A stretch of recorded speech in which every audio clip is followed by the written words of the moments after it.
Hello friends, இன்னைக்கு பார்த்தீங்க அப்படின்னா, நம்ம மைபி ஃபேஷன்ல ஒரு சூப்பரான குட் நியூஸ் தான் உங்களுக்கு நான் கொண்டு வந்திருக்கேன். கூட்டுறவு பேங்க் தமிழகத்தில இருக்க எல்லா கூட்டுறவு பேங்க்லயும் நகைக்கடன் தள்ளுபடி பத்தின ஒரு சிறப்பான நியூஸ் ஒண்ணு வெளியிட்டிருக்காங்க. ஸோ அத தான் உங்களுக்கு கூட ஷேர் பண்ணிக்க வந்திருக்கேன். வாங்க வீடியோ பார்த்துடலாம்.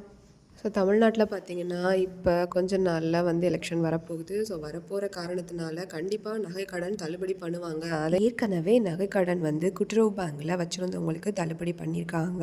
சில சில நிபந்தனைகளோட. ஸோ இந்த தடவையும் எலெக்ஷன் நமக்கு கிட்டதெல்லாம் நெருங்குறனால கண்டிப்பான இந்த அறிவிப்பை கண்டிப்பா வெளியிடுவாங்க அப்படின்னு நம்மள பல பேர் வந்து எதிர்பார்த்துட்டு இருக்கோம். அப்படி இருக்க பட்சத்துல தான் இந்த நியூஸை வந்து கவர்மெண்ட் வந்து வெளியிட்டிருக்கு. ஸோ கிட்டத்தட்ட பார்த்தீங்கன்னா, இந்த நகைக்கடன் யாருக்கெல்லாம் தள்ளுபடியாகும், யாருக்கெல்லாம் தள்ளுபடி ஆகாது அப்படிங்கிறதையும் இந்த வீடியோவிலே பார்த்துடலாம். ஸோ அதுக்கு முன்னாடி இங்கே செய்ய வேண்டியதெல்லாம் சேனலுக்கு ஒரே ஒரு சப்ஸ்கிரிப்ஷன் அண்ட் ஒரு லைக் மட்டும் கொடுத்துருங்க.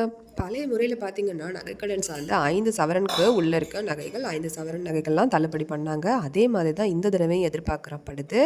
இதில் பார்த்தீங்கன்னா 3 சவரன் வரைக்கும் வச்சுருக்கவங்களுக்கு கண்டிப்பாக தள்ளுபடி பண்ணலாம் அப்படிங்கிற மாதிரியான ஒரு ஆலோசனையும் பண்ணிக்கிட்டு இருக்காங்க அப்படிங்கிற மாதிரி ஒரு நியூஸ் வந்து ஒரு தகவல் வெளியாகியிருக்கு.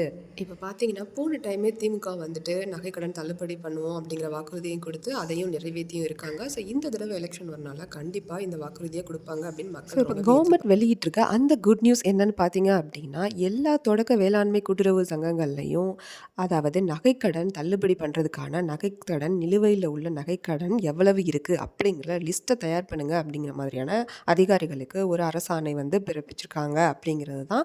ஸோ கண்டிப்பாக வந்து 100% நகைக்கடன் தள்ளுபடி ஆகிறதுக்கு நிறைய வாய்ப்பு இருக்குது. ஸோ இப்போ இது எப்பப்போ வச்சவங்க அப்படிங்கிற லிஸ்ட் உங்களுக்கு தயார் செஞ்சுட்டாங்க அப்படின்னா அதையும் உங்ககிட்ட நான் ஷேர் பண்ணுறேன். அது வரைக்கும் பாய்.